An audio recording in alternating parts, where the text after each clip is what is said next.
The interesting thing about the internet is that it gives politicians a way to talk directly to the people and go around the mainstream media.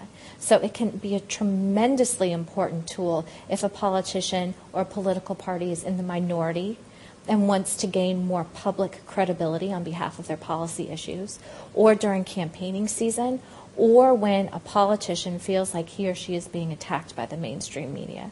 Why not go around it? Why not go directly through the internet and talk to your constituents, your voters, and your citizens? It's not necessarily something to fear, although the internet does seem like the Wild West.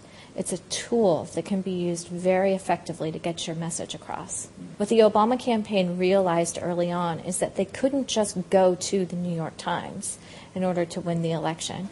They had to go to every possible cable news outlet and television outlet to reach people where they were. And for me, this is the important lesson of the Barack Obama campaign. It's that a politician is no longer just about how he or she wants to be perceived. It's about how the public perceives him or her, especially over the internet.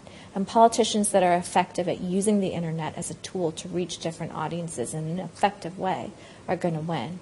The Obama campaign was also very good at doing something else with the internet, and that was in identifying, organizing, and mobilizing Barack Obama supporters to volunteer on behalf of the campaign.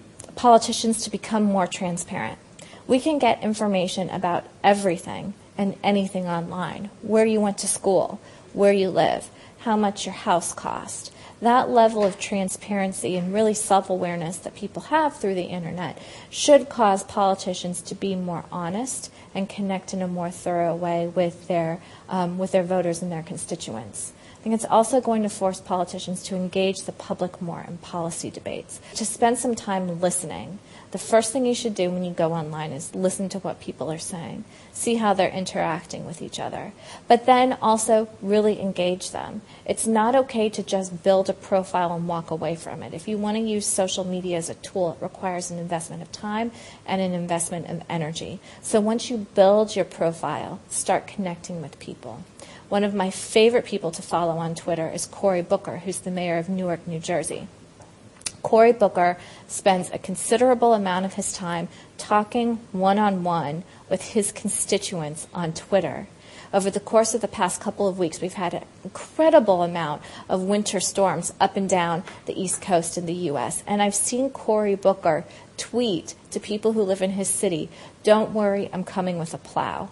Where are you? We'll help you dig the snow out." So responding in a real way as a public servant over social media. Politicians won't write their own speeches, will they? They have people to write their speeches. So I think that we can expect to see politicians designate someone to manage their Twitter profiles. It's hard to personalize it, and it's hard to connect with people when you're not the person behind the profile.